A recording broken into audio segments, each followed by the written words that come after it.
Welcome, everybody, to another episode of GamerVision. I believe this is episode 4, if we're not counting the mysterious one that disappeared. I am just one of your hosts, Jeff, and joined with me is Tony from Procedurally Generated for another episode. How's it going, everybody? How's it going? You haven't gotten tired of it yet, so we're just going to continue plowing forward. Oh no, this is a fun show And to record.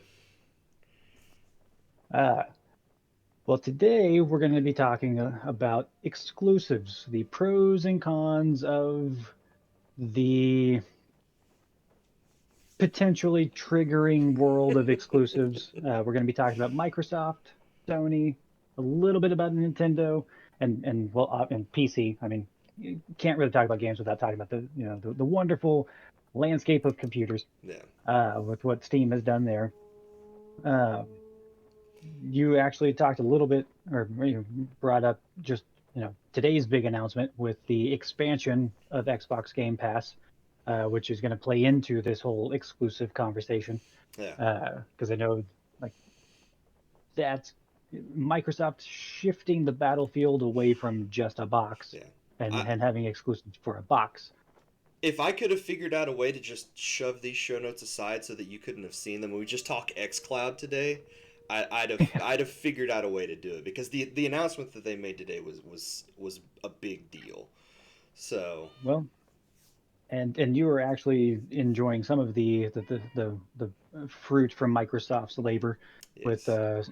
Sea of Thieves, um, which with Microsoft, it seems like they're really putting the foot to the pedal, and they're saying, hey, this is what we're doing now. We're trying to bring Game Pass to every platform, um, and they got the power of their purchase of Bethesda behind them to help get them across that line. Um, and smooth segue.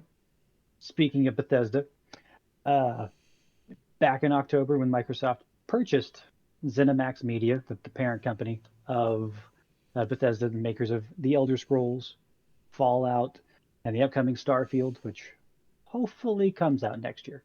We'll Hopefully, see. it's been it, We'll it's been see. forever. It's It been has given been a forever. 2022 release date, but I'm not 100% sure that game is going to come out in 2022. They had like pre-alpha stuff at E3, so it's very. I mean, It was barely a CG trailer. yeah, yeah, it was. I mean, for the most part, like Bethesda games, they don't necessarily launch at 100%. I No, mean, there's bugs and they glitches and stuff, certainly don't.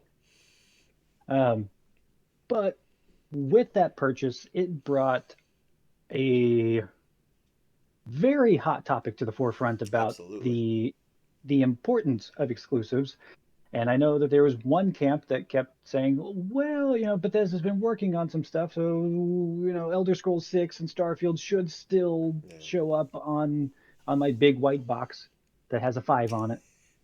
And I'm not ashamed to admit that when that news first came out, I ended up being on the wrong side of the prediction. I thought for sure that Microsoft would still keep the games like Starfield, like the Elder Scrolls. They'd go ahead and they do the multi-platform thing.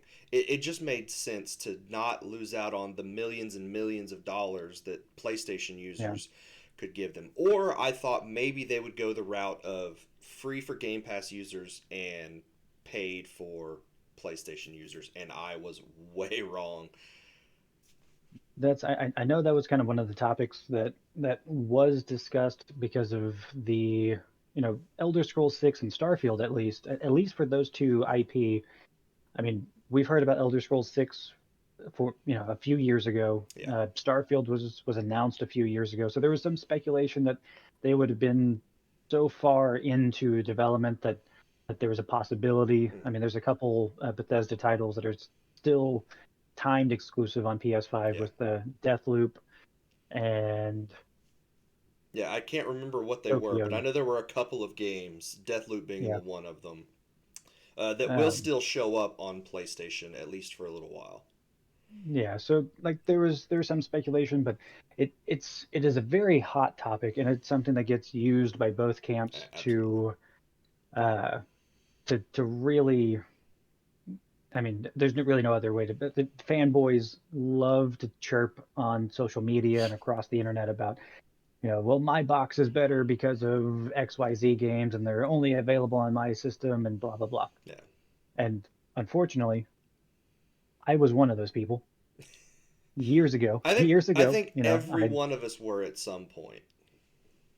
and I think I think some of it just stems from when you're younger, you know, 20 years ago, 25 years ago, you really only got like one box Yeah. and you wanted it to be better than everybody else's.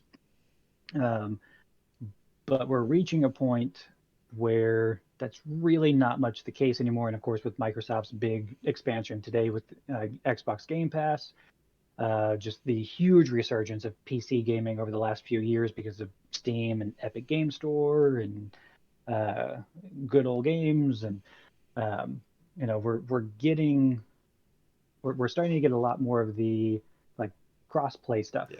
the cross platform. There's not as many. Um, there's really not as many exclusives from third parties as there was, you know, back on the Super Nintendo or the PlayStation One or even with the PS2 era, because games have gotten so expensive to make. So it really is relying on these first party studios to produce exclusive content for their games, or for their platforms. Otherwise, it's very difficult to tell a company, hey, we want you to produce your game only on our platform, Mm-hmm. when there's now so many other services out there. Yeah, it's And almost impossible for a third party anymore to do an exclusive unless Microsoft or Sony or Nintendo throw them a very large chunk of cash. yeah, Because the potential user base there is so big for all of the different platforms, and people want that cross play, that cross progression experience where even if they have to buy the game on multiple systems, they want to be able to carry their stuff over from one system to the other. Or if they own an Xbox and their friend owns a PlayStation, they want to be able to play together. Um, yeah. so I it's mean, it's really hard for third parties to say, yeah, okay, Sony, here you go. We'll just put this on your system. and it really, when we were transitioning from the PS2 era to the Wii era, the Wii wasn't necessarily expensive to develop for, but the PS3 and the 360 was. Like, it was a huge financial undertaking to start making games on those platforms. And really, from like 2006 to 2009, it seemed like we really saw the industry just shrink quite a bit, because there was so many of those like middle-sized, like midway THQ, Yeah, which THQ, it still well, I mean, exists. yeah, the name's still going on. Um, but there were just so many like medium-sized studios that Mm-hmm. were just closing their doors because they bet big on one platform, it Yeah, didn't work out, and then, well, we have no more money, we're closing our yeah, doors. um, and with the PS4, Xbox One, and PS5, and Series X, uh, development just continues to get more and more expensive, yeah, that these third parties, I mean, unless you're just a huge company like Activision or Square Enix or Take Two, you really can't take the risk yeah. of just making a game only for one You platform. have to get your game out to as many people as you possibly can. And that's, going back to what Microsoft's big expansion with Game Pass is. They're trying to get that service on as Yeah, many devices as they possibly can. Part of it could be that they just, they, outside of just one generation, they've kind of struggled to really garner uh, enough sales of their like Xbox platforms. But they have incredible games, they got incredible services, they're bringing amazing talent under their umbrella. And instead of fighting over plastic boxes, they're just saying, hey, we'll just put our stuff on every plastic box that you can. Yeah, imaginable if you'll allow us. yeah. And Microsoft is betting big on people flocking towards that sort of thing where they Yeah. have the ability to, it doesn't matter what, whether you've got your phone in your hand, you're looking at your TV, your computer monitor, it doesn't matter. Microsoft wants you playing their games, and at this point they don't care if you have a Series X or not. First of all, it's still Yeah. hard to get that system. um, Thanks shortages. and with today's announcement and some announcements that they've made recently, it's going to be, they've gotten to the point where you're not even going to have to upgrade to a Series X to play Series X games, because you can do it through the cloud on your computer. On your Xbox One, you'll be able to play Series X games on your Xbox One. Um, Which sounds, I mean, it sounds like they've finally gotten over the hurdle. It sounds like they're becoming, well, I think like a year ago they said that they don't really see like PlayStation and Nintendo as necessarily their direct competitors yeah, anymore. They see it's Google and Google and Amazon. Amazon. Yeah, exactly. And with today's announcement, like they've taken that step to really show that hey, we are focusing on different things at this point, Yeah, and now our actions are going to really show that we are stepping beyond the old console wars that raged, and I guess for the most part still yeah, rage. Um, you know, 30 years of well, my box is better. yeah. Um, And they're going to actually use exclusives to their platform to try to bring people into that game. They want people in the Game Pass ecosystem more than yeah, they do the Xbox ecosystem, because that's a continuous revenue stream for them. And by buying studios like Bethesda, or that big rush of studios they went on a couple years ago, that we're just going to yeah. start seeing those games come out from those studios now.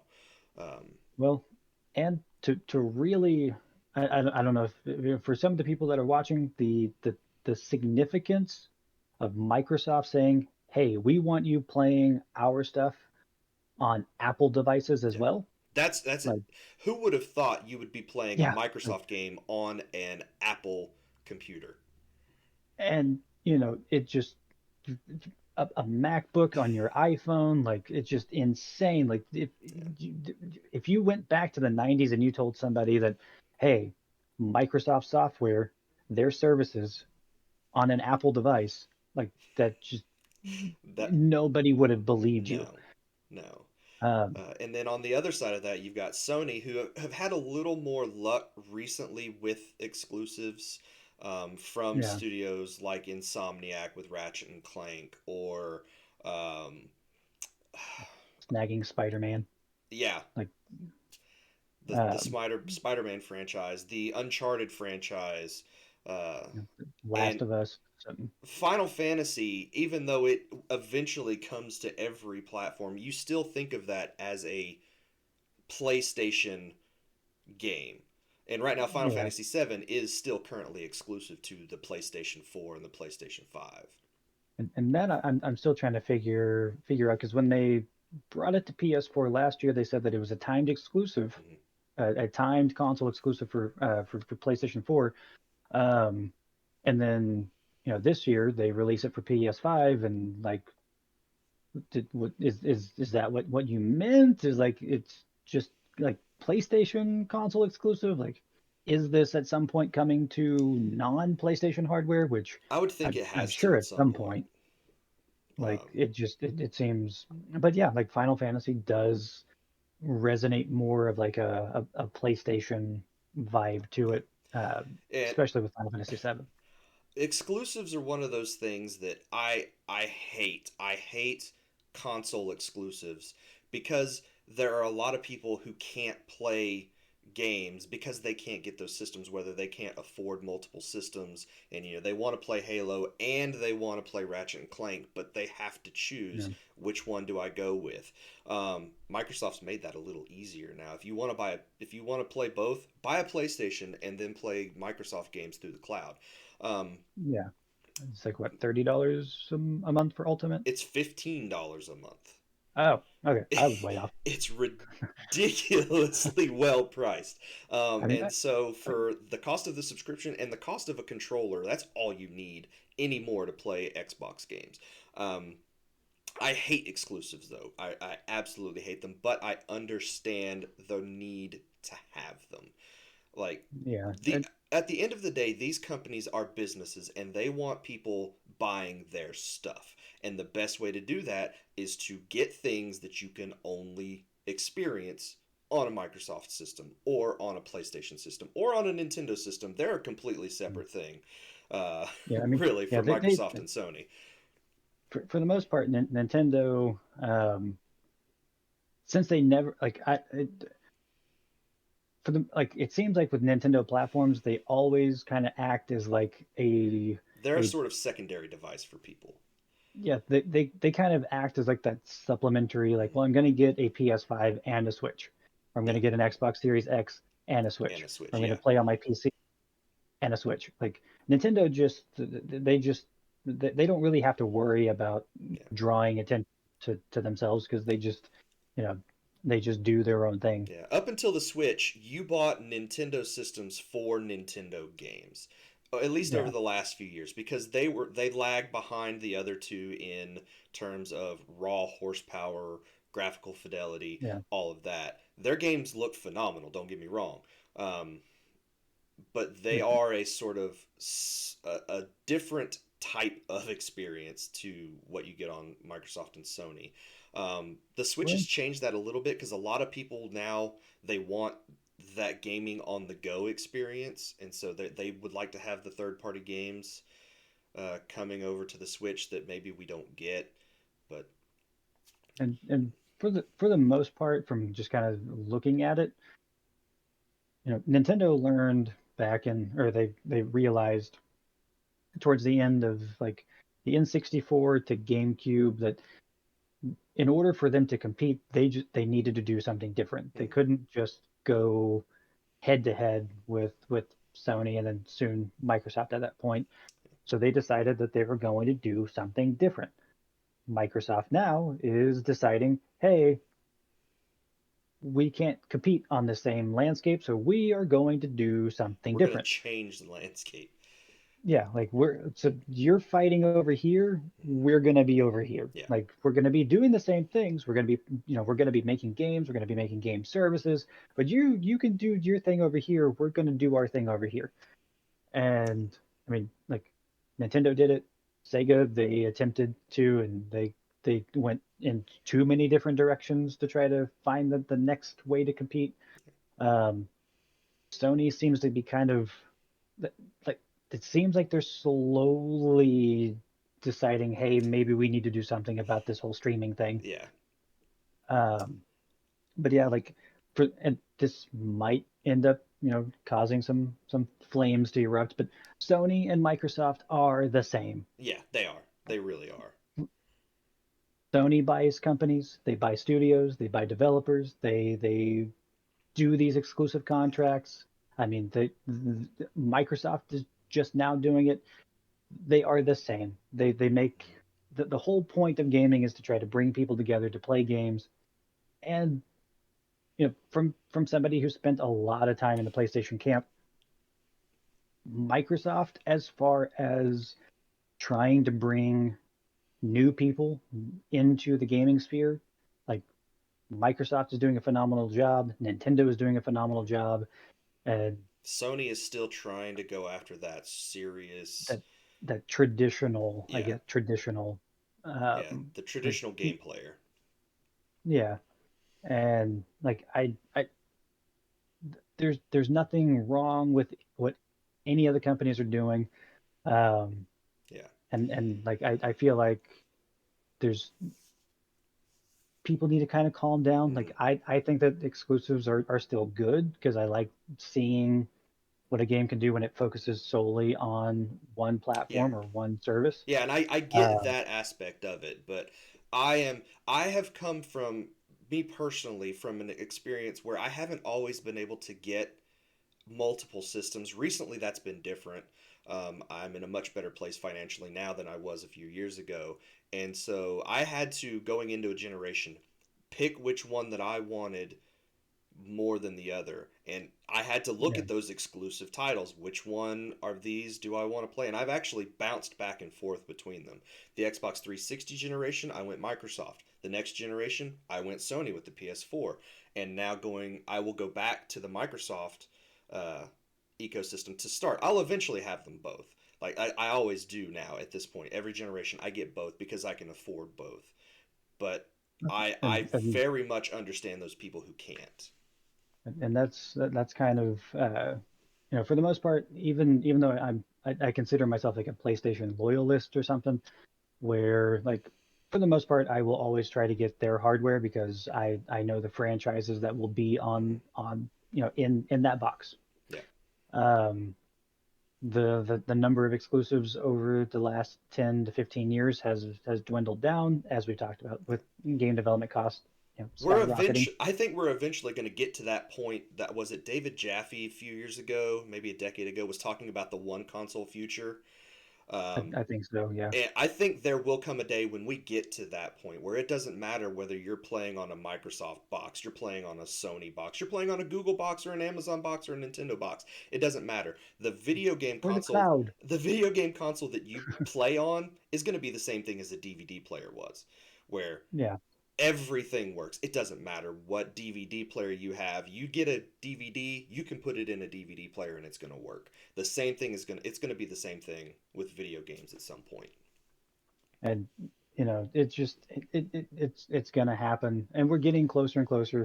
PlayStation starting to put more of their games on Steam and the Epic Game Store. And Microsoft. Sony fanboys go nuts when Yeah. I don't understand that mindset of this game was a Yeah. PlayStation exclusive and now people who own PCs can play it and that Yeah. means I'm never buying games from this company ever again.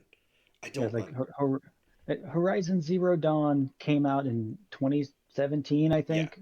Phenomenal game, great game.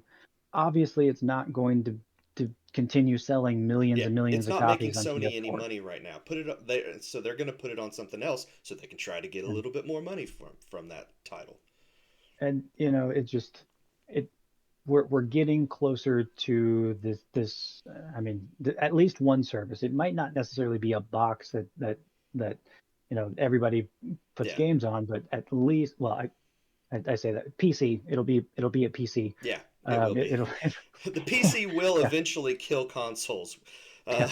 Uh, Which I mean, it like that. That's just what's going to happen. yeah, that's strange to think about, considering a few years ago PC gaming was dead, Yeah, and it will be the yeah, PC that kills those things because everything is a PC now. Like an Xbox is a yeah, PC, a PlayStation 5 is a PC. Uh, yeah.